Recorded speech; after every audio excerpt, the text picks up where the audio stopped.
How's it going, everyone? Welcome to this semester of GE 105, Study and Life Skills. My name is Brother Robbins, and I'm excited to be with you. Currently, I am a full-time faculty here at BYU, Idaho. For the last 4 years, I was the faculty director of the GE 101 Freshman Seminar Program, and then just recently this semester, I've transitioned to be the faculty director of our English Transitional Center, where I'm helping international students learn English so that they can be successful in college. But I'm really excited about helping students in general. In fact, a lot of my doctoral work was spent studying student achievement, student retention, and how to help students be more effective in not only college, but also in their life. So I'm excited for this course. I've got to apologize for my duds that I'm wearing today. I teach this course online, but I also teach it on campus. And my campus courses, we're going to the ropes course today. So that's why I'm dressed this way. We're really excited about that. I apologize you won't be able to have that experience, but I hope you'll forgive me. This semester, I just want to tell you a couple of things that are important right off the bat. Number one, instead of having class meetings, I want to respect your time, and I think I want to obey the unspoken social contract. With online classes, people take online classes because they want the flexibility. And when you have like a required Zoom class, I think it kind of violates that unspoken contract because people have jobs, people have parental responsibilities, people have a lot of reasons why they choose an online class. I want to respect them. The other reason I want to do this is during my doctoral work, sometimes we would have required Zoom classes, and sometimes they were really useful. But most of the time I didn't feel like there was a value add. I thought, this was okay, but I don't know that I'm getting anything above and beyond what I was reading in the textbook and some of the assignments that we had. So I would hate for us to have these meetings and for them not to have a value add for you. That being said, instead of meetings, I'll post these videos. And here's how the class works, okay? Every other week, beginning like your even weeks, I should say, week 2, 4, 6, 8, 10, 12, you'll be introduced to an academic study skill, academic study skill. So you have those every even numbered week. Every odd numbered week, 3, 5, 7, 9, 11, you will have a class meeting. And again, instead of the class meeting, I'll post a video in the announcement. And below that video, I'll just ask you what personal application can you make from the video's content in your life. I'm not looking in those responses, I'm not looking for 500 word thing. I'm actually looking for substance, meaning, and just some specific personal application. And if you can make that in 10 words, great. If you got to make that in a paragraph, that's fine as well. But I just want it to be meaningful, that you can see some sort of relevance in your life, as well as like putting a little bit of some heart and substance into your learning.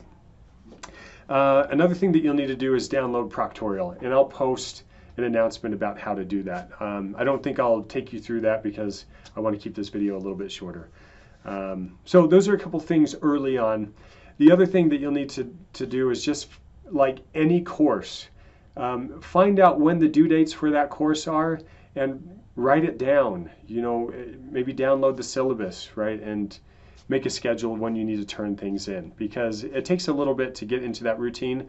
But when you do get into that routine, then that's when you're starting to run on all cylinders. And I'll mention this, as someone who's graduated a couple of times from college, intelligence is a matter of diligence. It's easy to get caught up thinking, oh, all these other people are smarter than me or more capable than me, and that's like bull honky, right? I felt like this when I went through my master's degree. I felt like I suffered from something called imposter syndrome. I was afraid to show my master's thesis to my committee because I thought, I'm not quite good enough, and I don't know what I'm saying. And the reality was I didn't really know what I was saying, but that's why I was doing a master's degree, was to learn. Eventually I did finish, but I took those lessons with me when I was doing my doctoral degree, where I thought, doing a dissertation, this is kind of an intimidating thing, but there are smarter people than me who have done this. That's totally a given. But there might be 1 or 2 dumber people than me who have done this. And if they can do it, why can't I? And here's the reality. When I started my doctoral degree, we were living in Hawaii. I had 3 kids. My wife was expecting. And I made a goal. I want to finish this in 3 years. And during that time, we added, we went from 3 kids to 6 kids in that 3 years before I finished. We moved back from Hawaii to Idaho. We bought a house. We sold that house during that time, bought another house. So we had a lot of life things happening. I was working full-time to pay for my doctoral degree. I was teaching 9 credits online, and then of course taking 9 credits of doctoral work. And it was kind of intimidating at first, but when I got into it and I got into that routine that I've been talking about, it really made a big difference. But I also think I didn't forget the Savior in the whole process. I asked for his help. Think Ether 12:27, where he says, if you're humble and you have faith in me, then my grace is sufficient to make weak things into strengths. And if someone who's not very capable could do this, then many of you students who are far more capable than I am, you can do this too. So I just want to encourage you that way. You can do it. The Savior will empower you, and that's what this place is all about. Learning secular things, but also being powered from a spiritual, right, from this omniscient and omnipotent, being who has your salvation and your well-being totally in mind, and wants to help, and just is asking you to reach out. And not only do that, think about how President Nelson has said the Lord loves effort. So giving effort, asking for the Lord's help, you can do it. You can totally do it. Okay, so again, I'll post an announcement about Proctorial, about how to download that. And then again, look for these academic study plans that you'll be able to apply in not only this class, but also other classes to help you be more effective as a student, but also be more effective in your life. All right, thanks everyone for watching, and we'll keep in contact. If you have questions, ask me. I want to help you be as successful as possible. Thank you so much.